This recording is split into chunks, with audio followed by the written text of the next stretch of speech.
my name's Sophie Cowen. Really nice to see you all. I am here to talk about the connection between the big banks and the fossil fuel industry, but crucially what we can all do about it. And that's the thing I'm particularly excited about when we've got a festival that's clearly full of so many people that really want to do stuff to change things. I'm offering a way that I believe to be a hugely impactful way to fight the fossil fuel industry.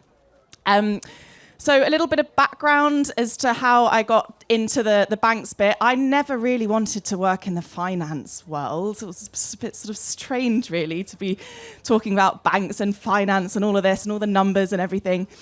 But yeah, found myself involved with the early stages of Extinction Rebellion, set up and ran the media team, and for the first couple of years saw the power of what happens when thousands and thousands of people come together to take a stand. So that was clearly really huge part of the issue coming onto the stage of the last few years. But what I kept getting asked by people that perhaps didn't want to go and protest, still stand by, very important thing to get out on the streets, more on that later. But people kept asking me, what can I do as an individual to make change? Because the problem is so big, and I just don't know what to do. And then tell me proudly about their recycling, and I kind of go, oh God. So then I was like, okay, what do we do here? We need to look at the source. I think I'm preaching to the choir in a positive way here. Don't really need to talk too much about how fossil fuels are and agriculture, actually, Dale, that's very good. But a very, very key problem here is fossil fuels and deforestation, two of the favourite things of the world's global banks to invest in. They love investing in fossil fuels, even since the Paris Agreement was signed in 2016. I think we all know what that was, limit to 1.5. In the last, however many years that was now, 8 years, it's been around £3.8 trillion invested by the big banks into the fossil fuel industry. Rubbish. So, how to change things? So, as I said, looking at we can talk about it, but I was clearly looking at a way to act. But just before that, I guess I will give a mention to the campaign I run. I'll talk more about it a little bit later, but it's called Switch It Green, and the whole point is to find out what your bank is funding and then switch it, unsurprisingly, to a greener one. You can do that through the site. I'll talk more about it in a bit, but let's just keep that in mind, that there is a very, very clear action that we can all take, and it's about mass mobilization of that. It's not an individual action, it's a mass collective action. All right, so the dirty projects that these banks invest in. So Santander, as I just spoke about, they invest in Petrobras, which is a Brazilian oil company. In 2022, they got permit. 2022, that was last year. I'm sure we all know that. Last year, they were given a license to drill in the Amazon, which is insane. And Santander actually managed to, I don't know, with student accounts, this is something I find particularly irritating, is Santander and NatWest are the ones who poach on our student population early on, get a free rail card. Great return for continuing to support the fossil fuel company. Nationwide, there we go. Great support for Nationwide. HSBC, what do? They have recently invested in they've been investing in Saudi Aramco for a long time, state-owned Saudi oil and gas company. And since, for the last few years, they have been pumping 3.8 billion barrels a day.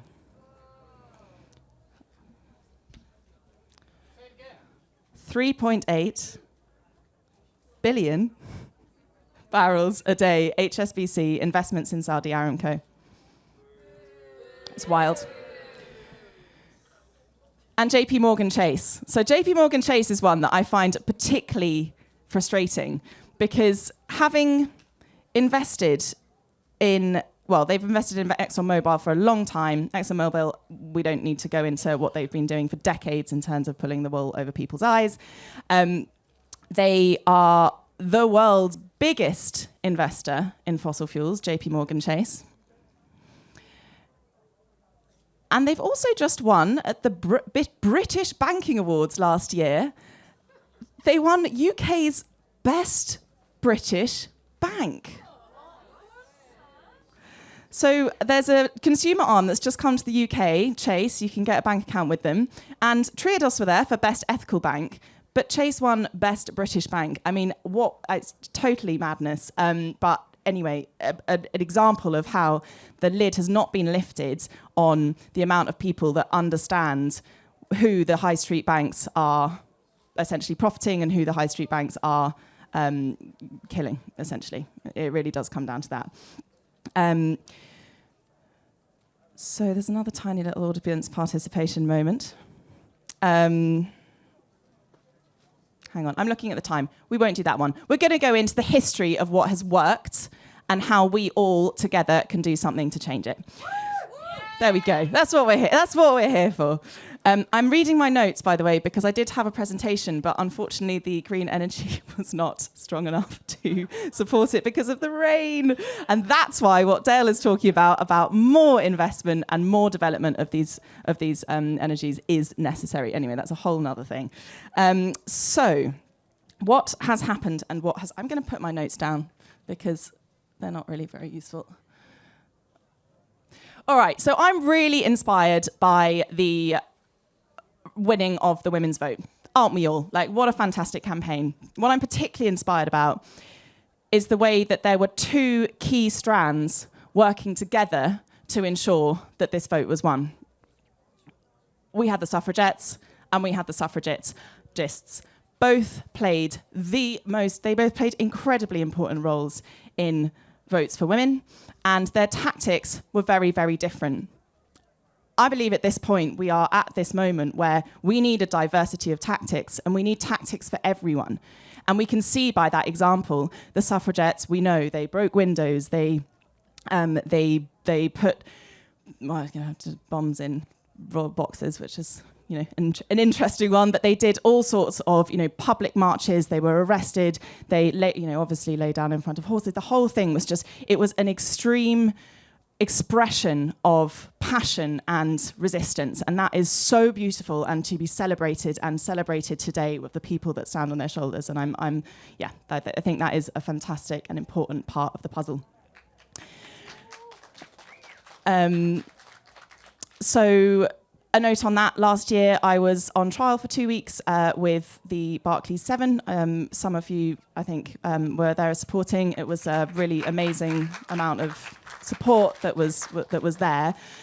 So that was one tactic that I chose 3 years ago, to go to the headquarters of Barclays in Canary Wharf with 6 incredible women, and the 7 of us broke the windows very carefully with some hardware store tools painted in colours. Mine was painted pink. It said "Act with Love" on it and "Care" on the top. And there was a real thing there about, as many of us in this room who have been involved in direct action, it's something that you can't not do when you really do understand what's happening, and it's an expression, I think, this bodily expression of response to the crisis, to the evil, to this building, which is just windows and walls. Come on, it's not even just the response to that is, for me, was to go and softly break those windows. And it was really, really interesting to watch the response from people around that would go, "Oh, but you broke the windows, you're definitely a criminal." And I'm like, "Oh, yeah, I literally broke one pet." They're like, "Oh, it's kind of, you didn't need to take it that far." I'm like, oh, they're breaking the world. Exactly. And one pane of glass, it's not that much in the scheme of things in this massive building that is investing in essentially mass death. And that's really grim. So we went through this process, and just a little note on what happened during the trial. We spoke for 2 weeks in front of a jury who were actually, so many of them were with us. We felt there were tears from a number of them at times. it was a really bizarre and absurd experience. I think that's kind of a great takeaway from it, is going, when we start to break through the paradigm, we are involved in bizarre and absurd experiences where you are being told to stand up and sit down by a, middle-aged white man in a wig. And it's all just so strange. But you've also, the absurdity of that is kind of funny in a way, but also you're in there going, I did this because I had to. And it's just a pane of glass. And then you've got the prosecution going, yes, but this is, and their expert witness was their manager of the building, and he came in to talk about the price of glass and how easy the glass was to break and not to break, and the bomb-proof nature of the glass and all of this. And you're just sitting there going, oh my God. Anyway, so it was a wild and beautiful time, and again, I encourage anyone to take the action that they believe is necessary. Plenty of ways to do that, plenty of people here to talk to about that. At the end of those 2 weeks, the jury was sent out, and the judge essentially directed the jury to find us guilty. It was as though the beautiful pressure of the passion and the realness, the canaries in the coal mine, that us being there in the hands of the law, I guess the energy that had been built over those 2 weeks with the jury, speaking to your peers, it was so ripe, and it felt like it was there. And then the judge said a number of things to do with, that basically it will be very difficult to find a way to let these women off based on the legal standing. And you saw the jury members look at him, and then a couple of them look back at us, and then the whole thing just kind of, you could feel the energy just drop. You could feel the bubble being burst, because that was when we were like, yeah, that's people telling people what to do and what to think, and essentially directing them to uphold this strange level of law and order, which, anyway. So this wasn't a short note, but whenever I start talking about it, it carries on for a bit, because it was quite a thing. Exactly. So they listened to him, and after 2 days, they found us guilty. When we came back to sentencing, though, and this is the interesting thing about the establishment, which is where I do believe the cracks are starting to show, and an element of some sense is coming through. Not enough, but an element.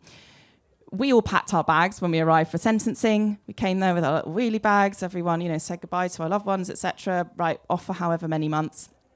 And fully expecting either a 6-month to 2-year prison sentence, or, as our probation officers had told us, damage of this level, again, ironic given the context, but damage of this level means 6 months worth of curfew. Otherwise, if you're not in prison, it's a curfew every night in your home, or it's hundreds of hours worth of community service. So the prospects weren't great, given the obviously privilege of being able to take that action. Must obviously say that. And we went in with our wheelie bags, and we spoke to the judge, and he spoke to us, and then he said, it's a suspended sentence of 6 months for 2 years. And then it was £500 in total of court fines, and no other punishment. So a suspended sentence is, if I break the law in the next 2 years, then I'll go straight into prison for 6 months. So got to toss up whether that's a necessary thing to do. It's a daily question. So I think there was something really interesting there, and I'm not saying that the legal system is shifting in a way that is nearly quick enough, or or that the people are on our side. I think we were lucky with this judge. And it takes me back to the thing that all of this is about, I believe, which is human connection. It's being in a room with people and communicating on a level that isn't, telling them what they should think, but just explaining the situation in its rawest, most essentially desperate form. And and watching the response to that. And I think that really is what will start to shift things when it's that constant conversation, because that's essentially the jury, crying and the judge being relatively lenient with us. So we thought it was a bit of a win. Anyway.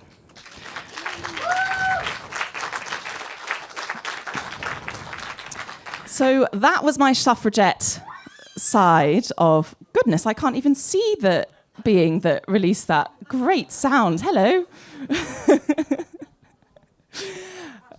Great, fantastic. So the suffragette side, okay, we know the tactics work of the right to vote campaign. Okay, that's one side. On the suffragist side, we've got campaigning, we've got lobbying, we've got internal meetings, and that's what we're starting to do with Switch It Green. So with the numbers that we managed to bring through the movement of people moving their accounts through the site, this is where we can start to use those numbers to essentially bring brand devaluation to those banks. That's the first really key piece, because that really gets them where it hurts. It's not just about the investments that are shifted, it's about their public perception. Last year, a Twitter storm went on talking about fossil fuel financing by some major banks, and the market share of those two banks it dropped. And now I can't remember which they are because I'm having a brain blank, but they dropped due to media, due to Twitter, due to public opinion.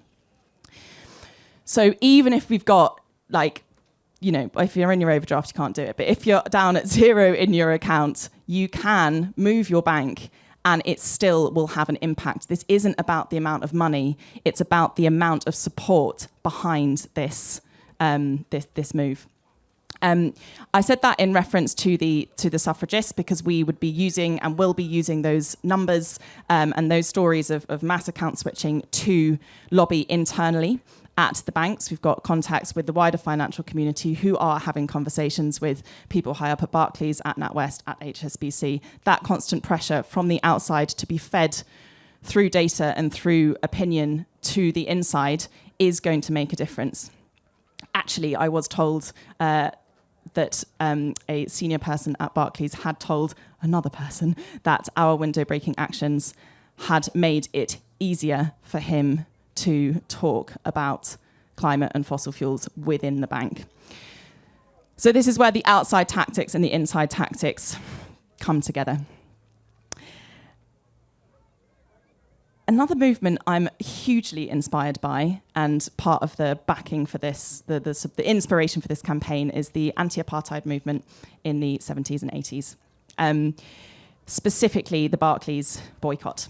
And I'm sure many of us in here know about it, but in order to refresh, what happened was hundreds of thousands of students, it was an NUS campaign, hundreds of thousands of students boycotted Barclays by the direct action. They sat in the banks, they did lots of protests outside, and also by the mass switching.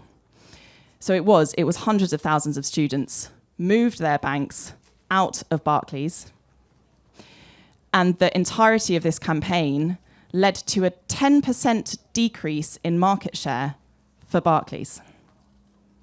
10% decrease through a boycott campaign with direct action and mass bank account switching led to Barclays admitting themselves that when they fully pulled out of funding parts of South Africa that were specifically apartheid, it was because of this campaign. So, if something's worked before, it might work again. And that's what we're doing with Switch It Green. The plan here is to do a very similar thing to what happened in the 70s and 80s with anti-apartheid.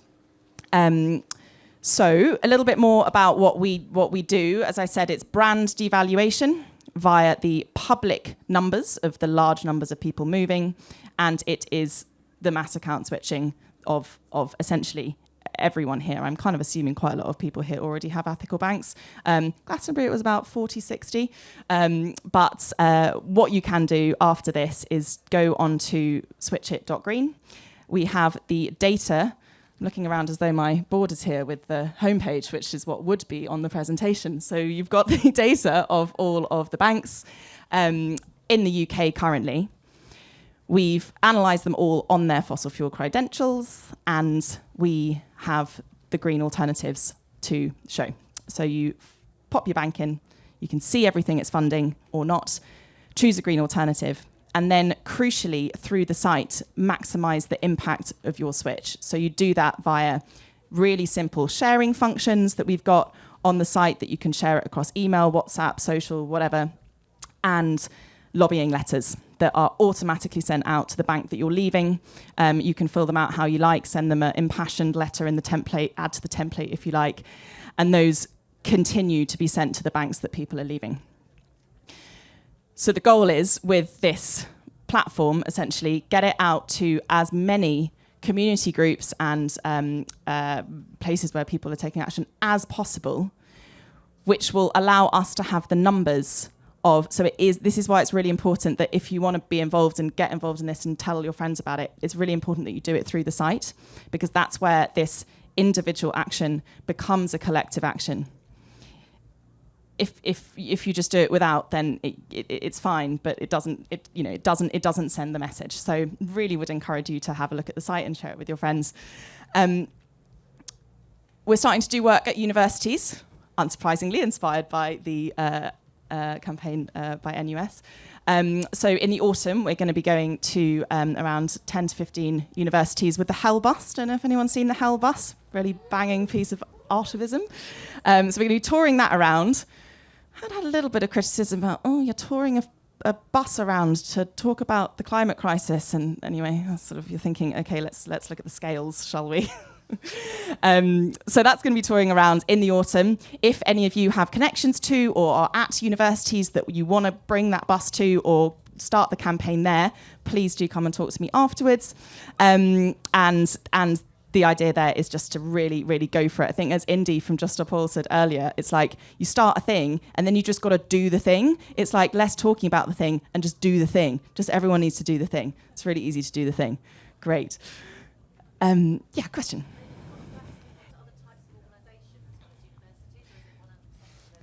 What a well-timed question. The question was, do we have a plan to move on to other kinds of organisations? Yes, we do.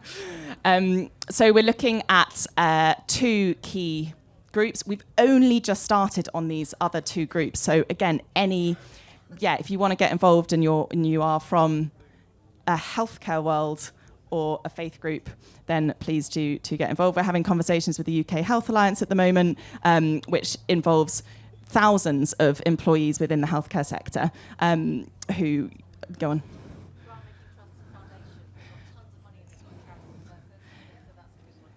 Yes.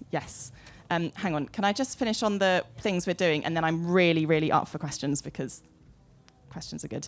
If I can field, so healthcare. That's healthcare, and then faith groups. So I was on just seeing Mathia at the back.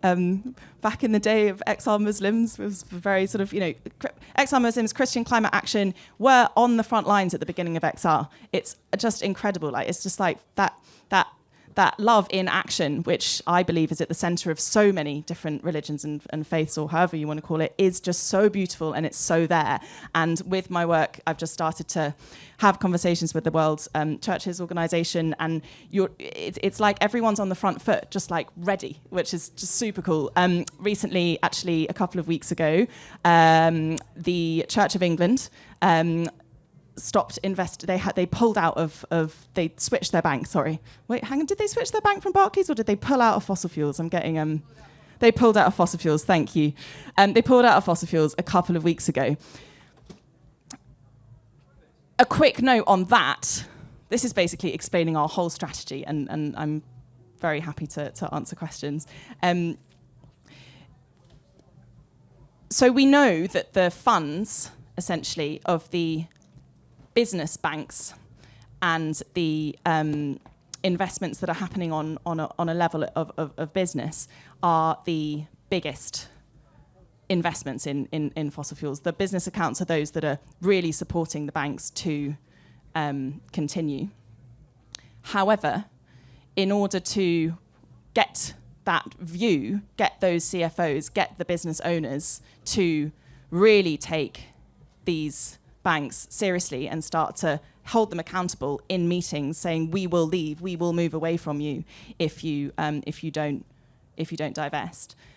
In order for that to happen, you need the groundswell of people on a movement level to raise the awareness so that it's really, really clear for those business owners to make the change. It's only 1 in 5 Barclays and HSBC customers knows that their banks invest in fossil fuels. But 4 out of 5 of those customers want them to be doing something about climate change. So it's this knowledge gap, which is so massive and what we need to overcome. So basically that's the campaign. It's really exciting, and please do come and talk to me afterwards with any connections to any of the groups that I've mentioned or other ideas, because it's a really simple format. The platform is super simple. You can come and take a picture of our leaflet here at the end, and that will give you all the information you need to get involved. So, great.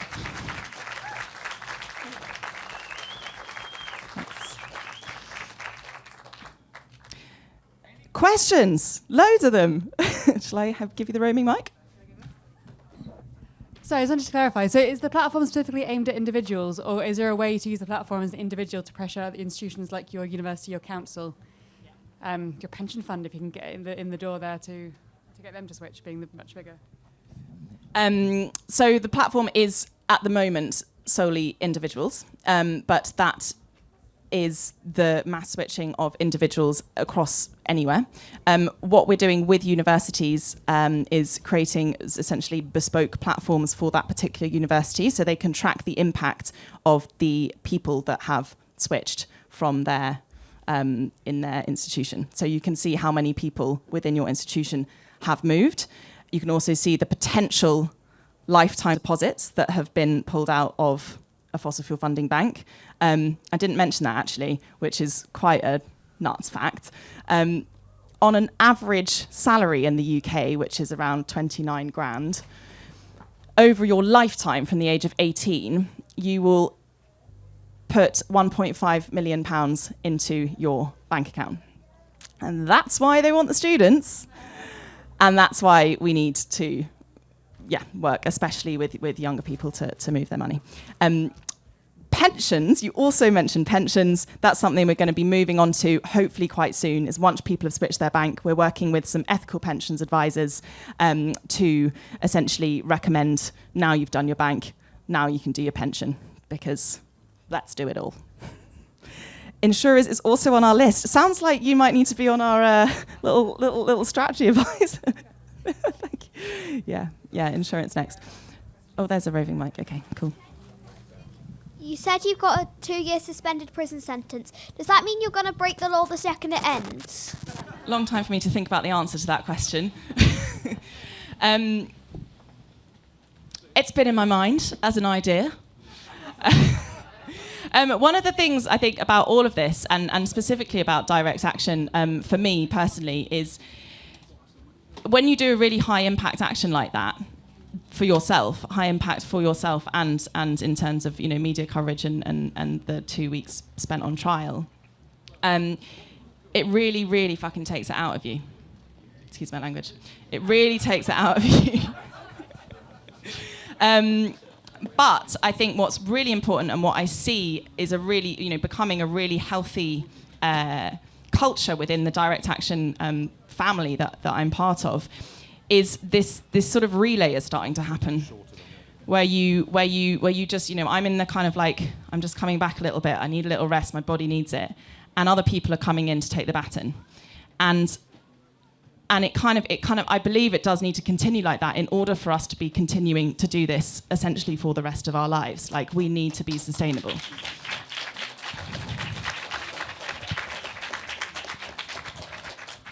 Hello. Hi. Hello. Hey. So I have a couple of questions and one comment. So one thing I would like to know is how do you collect your metrics? Like, how do you measure the impact those banks have?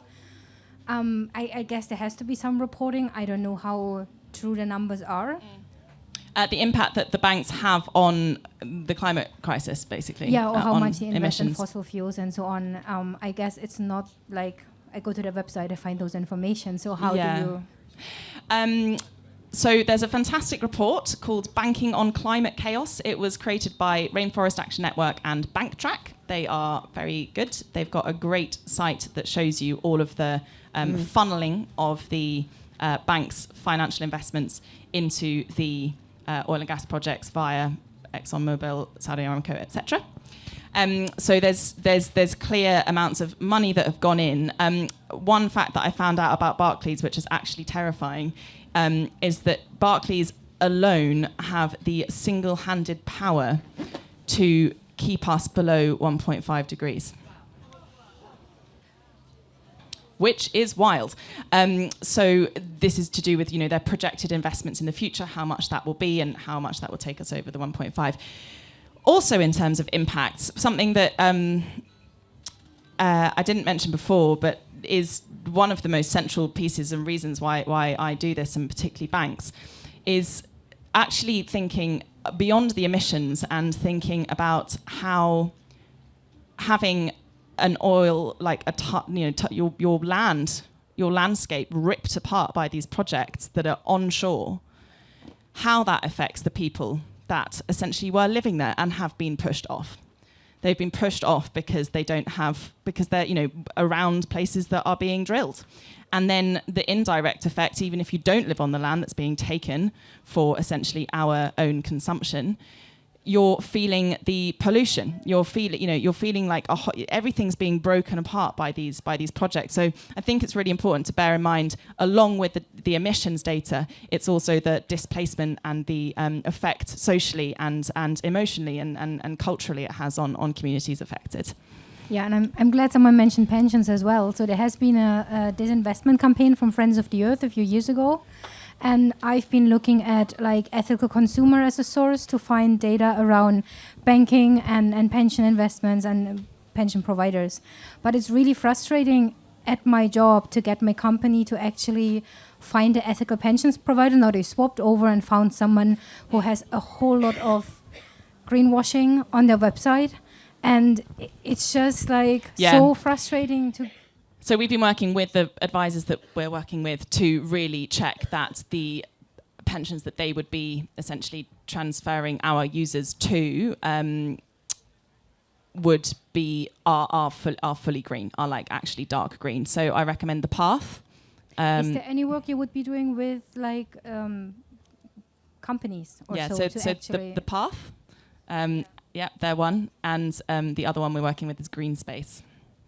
No, I meant for like companies in the UK to help them switch over to a truly, fossil fuel or more ethical pension provider. Those are pensions advisors, pensions provider advisors, so they will help in that. Yeah.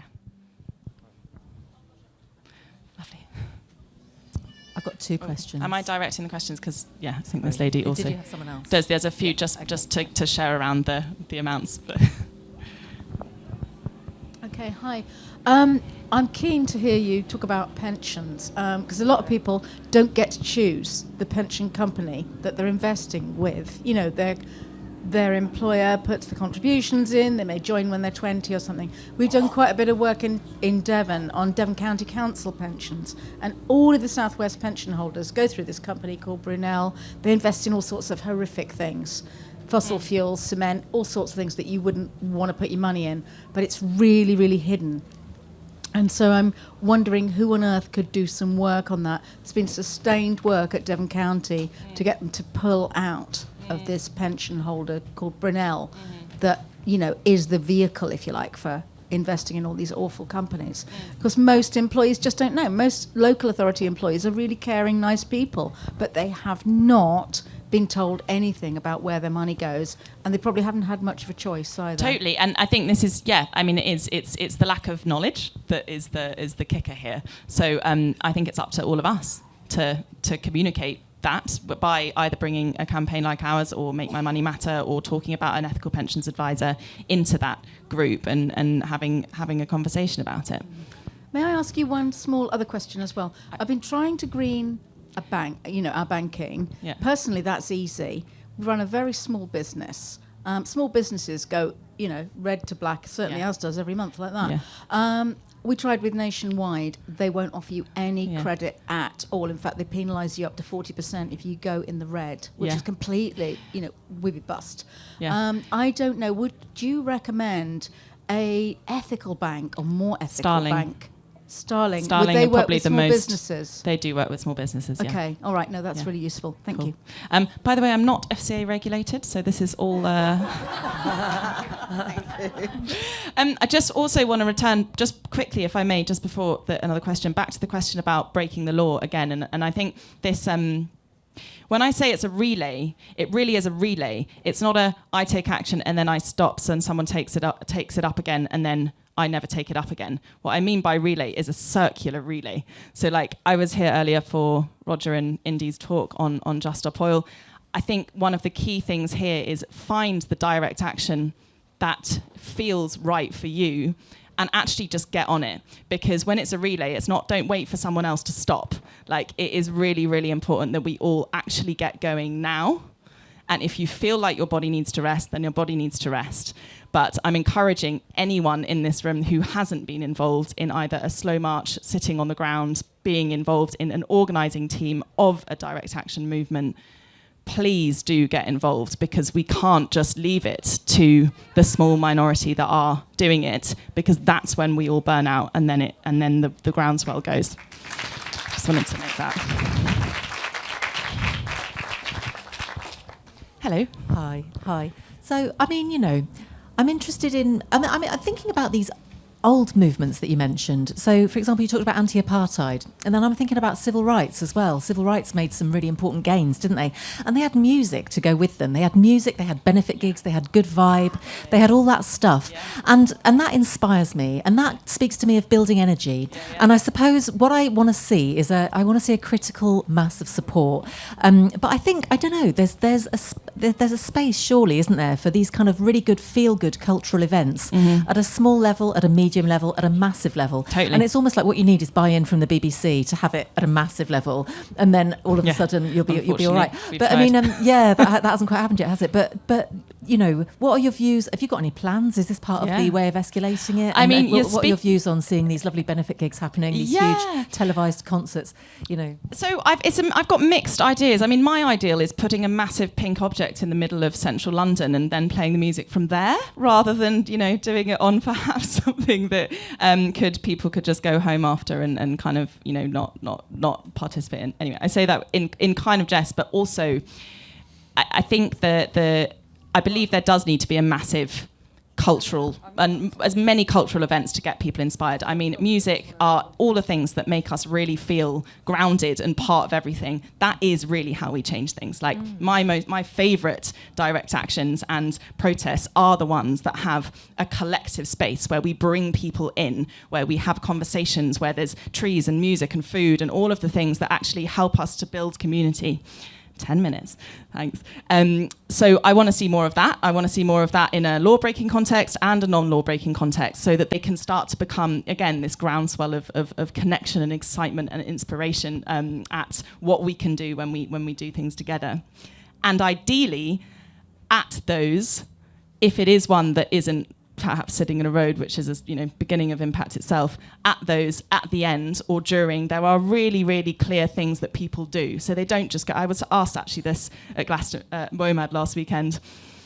This guy was like, can you just organise a really big march? I just really want to go on a really big march. And, there's people that aren't really engaged with breaking the law or I don't really know if switching my bank's going to make a difference, and so I just want to go on a big march. And I was like, but what's that going to do?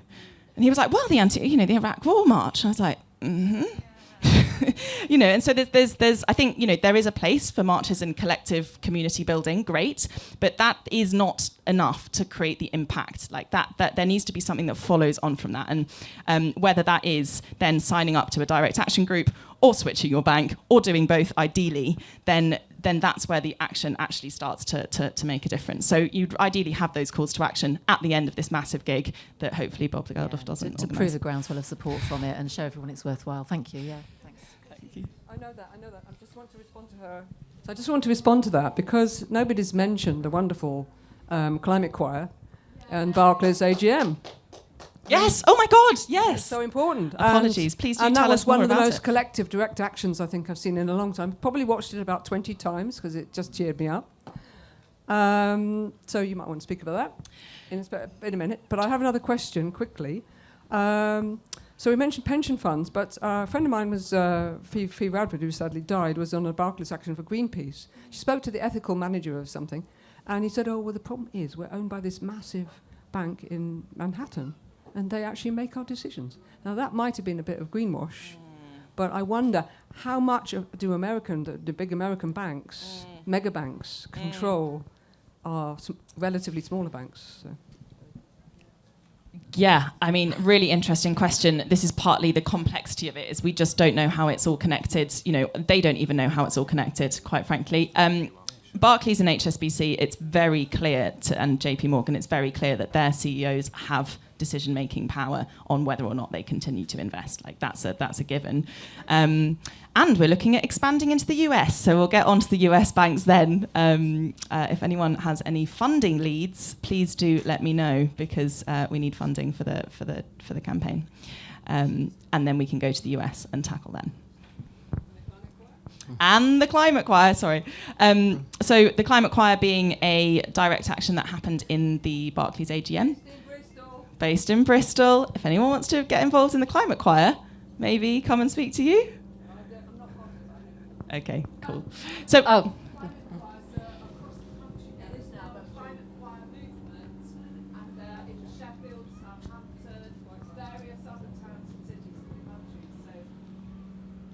awesome. Awesome. Is there a website?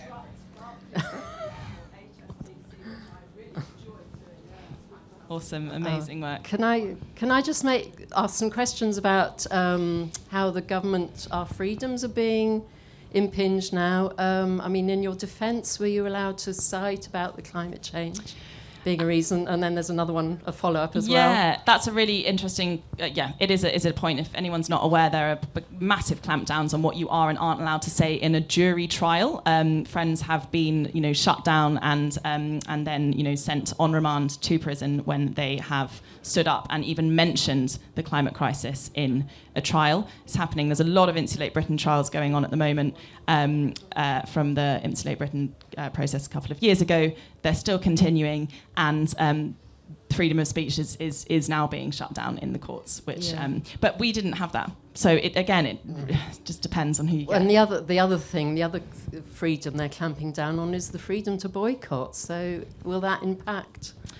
Well, we'll have to see, won't we? Have to get in there quick. Have to get in there quick. Have to get in there quick and find out. Well, the only way we'll find out is by doing it. Thanks. I'm now lost, I don't know. Yeah, I think this one. Hi. So if you're interested in climate choirs, there's a website, choirsforclimate.com. That's choirsforclimate.com, and if you're in the Bristol area, bristolclimatechoir.org. My question is, what do we say to people working for banks who are in our family or friendship circle? Such a good question. As I think I said before, it is, I really do believe that this engaging people on a connective human level where you're not shaming them or getting angry, and because people shut down, it's psychology. They just go like this and they're just not going to listen. And so friends and family is a particularly tricky one. I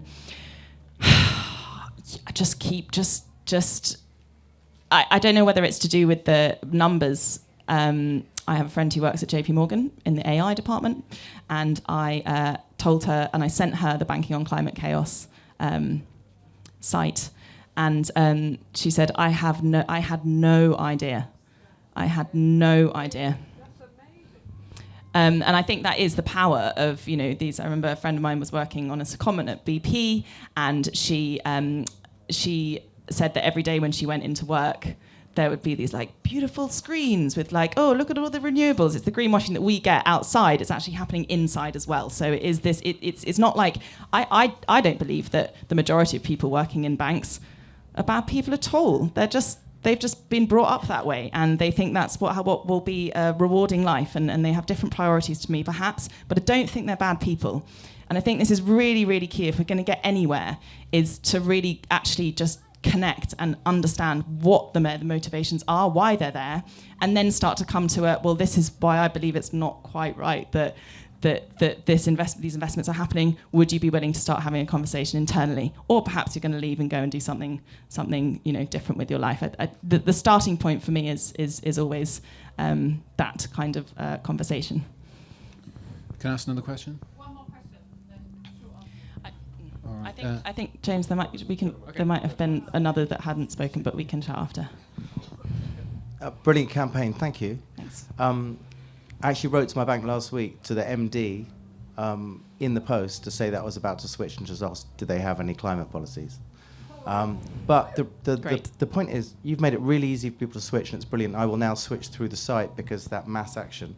But maybe, I was just looking at the site now, you could encourage people more to do quick handwritten letter in the post, or your sample template printed out and post it. But when you write to the MD, handwritten on the envelope, that will be opened by someone who's, if not them, their PA or something, and it gives that very personal thing that you talked about in terms of court, very much that kind of costly signalling, the fact that someone's made the effort to not just tick something on, and not just kind of signed up on a website and gone boom, but the actual message in the post can be very valuable in terms of people thinking people really care about this stuff. That is a lovely idea. We'll have a print-out button in V2.